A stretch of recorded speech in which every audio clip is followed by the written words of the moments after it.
Bienvenue sur la chaîne Télétutoriel. Donc aujourd'hui on se retrouve pour la petite présentation de la HP Prime qui vient d'arriver donc. Et on va tout simplement voir une prise en main rapide, puis une comparaison avec la TN-SPI, CX15 ou CX d'ailleurs, c'est la même chose. La HP Prime est une calculette graphique avec du calcul formel et exact, comportant un écran TFT couleur 16 bits tactile avec une résolution de 320 par 240 pixels. Elle comporte aussi un processeur ARM9 avec une fréquence de 400 MHz. Elle supporte le BASIC et une mémoire RAM de 32 mégaoctets et une mémoire ROM de 256 mégaoctets. C'est connectique et micro USB. Elle a une batterie rechargeable Lion de 1500 mAh, une masse de 228 grammes et a pour dimension 182 sur 85 sur 13,9 et coûte aux environs de 155 €. Donc on peut voir déjà tout simplement une prise en main rapide qu'à l'extérieur, alors ça m'a tout de suite interloqué, on voit un écart entre le capot et la calculatrice ici, comme ceci, à cet endroit-là. Donc c'est un petit peu gênant, c'est pas tout à fait optimisé, mais bon, c'est un petit détail assez basique et bon, qui est pas très important. Elle reste une prise en main assez facile enfin assez pratique et franchement elle est pas mal. Alors sans le capot, donc on l'enlève comme ça. Sans le capot, on peut observer que c'est exactement, c'est la même, c'est logique, que sur le trailer. Facile, une bonne prise en main, l'écran agréable et vraiment une bonne, Très sympathique. Ouais, vraiment sympa à voir. Donc vas-y. Donc on va tout simplement, comme pour commencer, l'allumer, donc le bouton on, voilà. Ici on voit l'HP qui s'allume, et on voit ici donc le menu des applications, ici donc avec toutes les applications qui se trouvent ici comme ceci, et c'est assez, une accessibilité aux applications assez simple on va dire. On peut facilement s'y retrouver, c'est pas besoin non plus... On peut remarquer que l'écran est sympa, très très réactif. Je viens de remarquer un truc, ah oui, regardez, on peut déplacer les applications. Ça c'est intéressant. C'est sympa. Bon, en tout cas voilà, l'écran est sympa, et une bonne résolution. Voilà. On voit aussi l'interface donc des boutons qui se trouvent ici là. On voit qu'on a perdu des boutons par rapport à la NSPI, petite comparaison même si c'est pas là qu'on va en parler vraiment. Donc on a le clavier qui est incorporé dans les touches en orange, on voit. L'orange, moi je trouve que c'était pas forcément la meilleure couleur pour ça parce qu'elle n'est pas très visible. Je sais pas si vous voyez d'ailleurs, mais voilà, on récupère un peu comme les Z80 avec le bouton Alpha, on récupère toutes les touches du clavier. Ouais, et on s'y habitue rapidement. Voilà, c'est pas non plus horrible. Bon, ma propre expérience, je trouve qu'avoir un clavier séparé, c'est quand même plus rapide. Voilà, mais bon, c'est le choix d'HP et on respecte parce que finalement, on s'habitue. Et donc, si on se concentre sur le design, on observe trois parties. La partie écran, la partie fonction et la partie bouton et autres, avec le clavier. On peut observer un métal brossé justement comme dans la vidéo trailer. Alors le métal brossé c'est une couche assez fine, mais bon très très agréable, on le sent. Et juste un petit point, ça prend facilement la graisse. Enfin je veux dire. Mais bon. L'écran se salit très très vite, mais c'est un peu comme la NSPI je pense là-dessus. Et comme sur les smartphones, il est tactile, donc c'est un peu logique que, vu qu'on passe nos doigts là-dessus, il faut que nos doigts soient propres. Mais en tout cas, c'est pas mal. Un beau design, on sent que HP a fait un effort. Voilà, HP a bien travaillé dessus. Donc maintenant on va tout simplement parler des ports extérieurs. Donc on voit ici tout simplement, je sais pas si on voit. Si on voit. Le port micro USB donc, qui est en fait le port qui permet de connecter à l'ordinateur grâce à ce câble. Mais micro USB qui est pour les smartphones. Comme les smartphones, voilà, comme vous voyez ici. Et port USB de l'autre côté, simple, basique. Normalement, HP a prévu la possibilité de connecter plusieurs calculatrices entre elles, mais le câble n'est pas fourni. Voilà, donc ça, j'ai vu ça, c'est assez embêtant, mais bon, je pense que dans la boîte finale, ça sera fourni. Grande chance. Non, non, HP ne fournit pas de câble intra-calculatrice. Oui.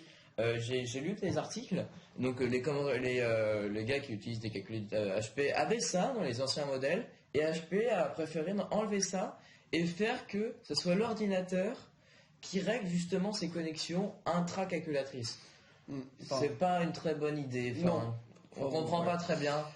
Comme par exemple la fonction case qu'on rajoute manuellement en appuyant sur ce bouton pour pouvoir avoir soit le calcul formel, soit le calcul numérique. Ouais. Bon, c'est un choix, mais bon. Voilà. Mais par contre, pour le câble intra-calculatrice, et donc on observe 3 LED aussi. Ouais, 3 petites LED. Ouais. Alors je ne sais pas encore à quoi elles servent. Je pense que c'est pour les connexions avec l'ordinateur. Hein. Je ne sais pas, je n'ai pas encore testé moi personnellement. Peut-être pour la rapidité. Je ne sais pas. Ou alors peut-être pour le moteur case, l'activation du moteur case pour les examens. Ah C'est ouais. possible, comme sur l'Inspire. Voilà. Des sortes de degrés de sécurité, peut-être. Peut-être, je ne sais pas. On verra bien de toute façon. Ah oui, donc pour la batterie aussi, une très très bonne nouvelle que Critter nous a annoncé sur le forum TI Planet. Voilà. Donc vous pouvez observer un trou ici, comme ça. Voilà, c'est pour la batterie. Et donc, c'est une batterie. C'est la batterie la même que pour les Samsung Galaxy S4, S3, pardon, je me semble. S3, S4. S4, oui, certainement S4 aussi, mais S3. Donc c'est une bonne idée, vous pouvez comme ça augmenter l'autonomie de votre batterie, et puis surtout si elle tombe en panne, et ben vous achetez une batterie Samsung S3, donc plus simple. ouais, Oui, voilà. c'est Moins cher aussi. une bonne nouvelle parce que voilà quoi, Voilà. c'est beaucoup, c'est très très rentable. Bon bah par contre faites attention, on trouve des batteries beaucoup moins chères sur le marché, mais pas officielles. Et comme ce qui s'est passé sur Internet, enfin ce qui s'est passé il y a pas longtemps pour certaines personnes, le téléphone peut totalement bugger, surchauffer, voire totalement exploser. Donc faites attention à ça. Ça peut être problématique, donc faites attention pour la batterie. Toujours des batteries officielles ou même celle de S3, ça marche. Ça. Voilà, officiel, ou celle du S3, mais pas vraiment faites attention. Voilà. Bon, bah je pense qu'on peut passer à la comparaison avec l'Inspire. Hein. Voilà. Donc On vous retrouve pour la comparaison. Donc on se retrouve pour la comparaison entre les deux calculatrices, la HP Prime et la TI Inspire. Et on va commencer tout simplement par voir les différents ports des deux calculatrices. Donc on voit par exemple sur la Inspire qu'on a deux ports ici, donc le micro USB, un autre port ici, et un port qui est directement connecté à la carte mère qui se trouve ici. Hein. Voilà. Alors que sur la HP Prime, on voit il y a un seul port, donc c'est le micro USB qui se trouve ici. Voilà. Et les LED, mais on ne sait pas encore à quoi ça sert. alors si on fait une comparaison rapide, vous aurez toutes les données affichées maintenant, à partir de maintenant, sur votre écran, c'est-à-dire la hauteur, la largeur et l'épaisseur. Donc si on fait ça rapidement à la louche, donc par exemple on peut remarquer qu'il y a 1 cm ou 0,5 cm de différence en longueur. En largeur, elle est quasi identique à peut-être que la HP Prime est un peu plus large.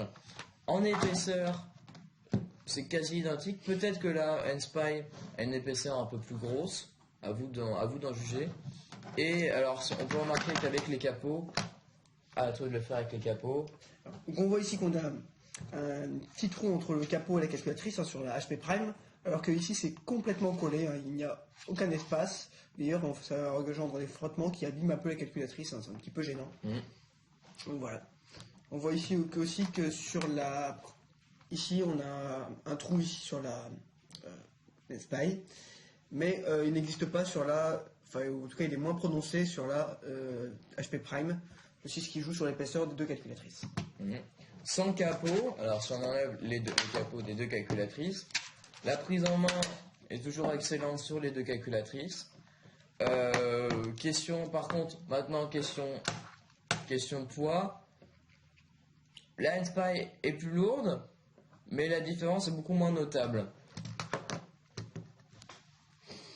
Donc maintenant on va tout simplement allumer les deux calculatrices. Hein. On voit ici qu'elles ne s'allument pas du tout au même endroit, une en bas, une en haut, ce qui ne change pas grand chose. Donc on voit les deux bouts ici. Donc le boot de la Inspire qui est beaucoup plus long, qui prend son temps, hein, franchement. Ah oui, c'est vrai qu'il prend vraiment son temps. Hein. Donc l'avantage c'est qu'il apparaît que quand on l'a pas utilisé pendant longtemps. Donc normalement, ou jamais des fois. Moi je l'ai fait pendant une journée, et je l'ai laissé tranquillement pendant une journée pour pouvoir avoir le boot justement.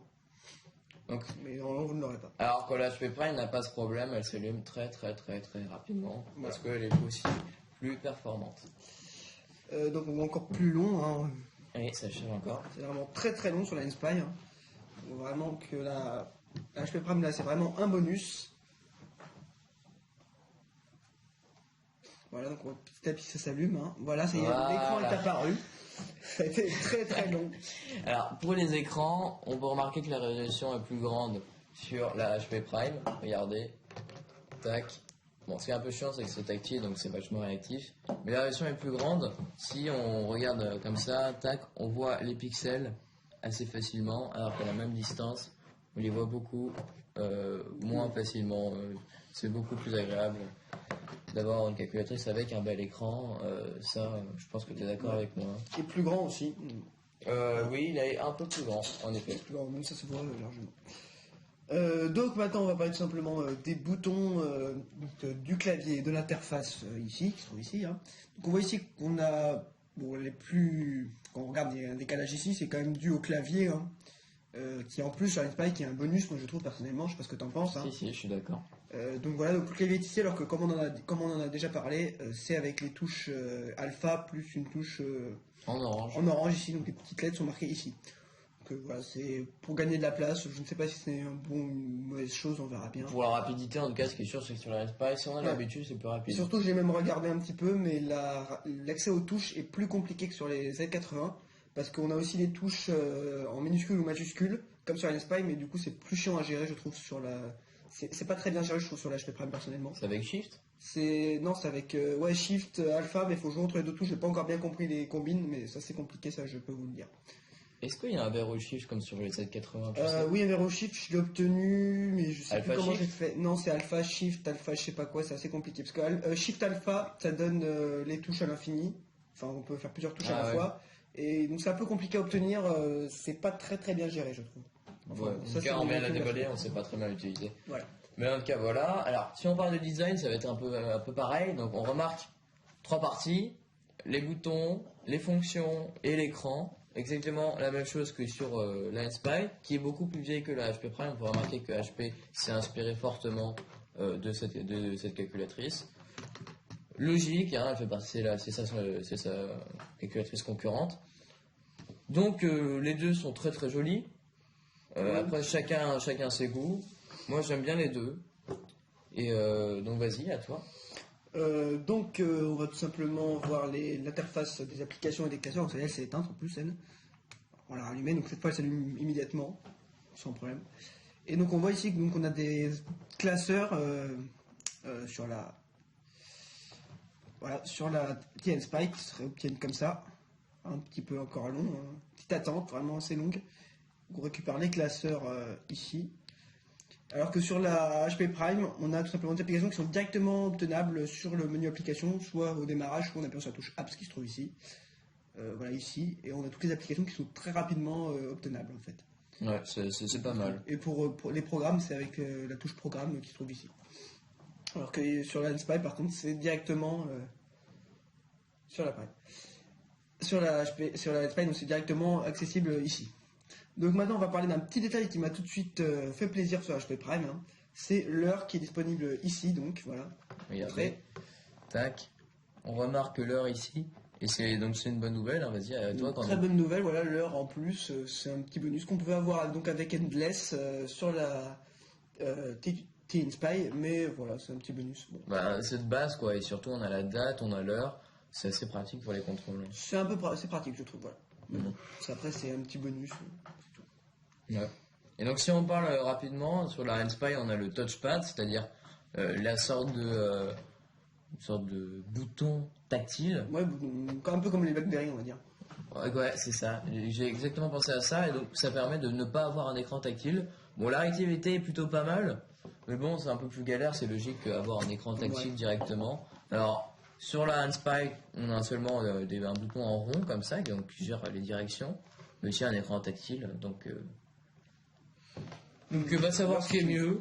Je sais pas. Moi, je dirais que le tactile est un peu mieux, mais en même temps, il est beaucoup trop réactif. Très salissant. Et salissant, ouais. Donc, bon. Sinon, on peut remarquer, là, ça se voit direct que l'écran est plus grand. Regardez. Hein. Plus grand, puis plus lumineux aussi, je pense. Donc, les deux sont là, on a fait la comparaison. Et l'HP Prime, quand même, n'a pas à avoir peur de la Inspire. Non, je pense qu'elle a un bel avenir. Bon, quelques petits problèmes au niveau du logiciel, même si on en parlera plus tard.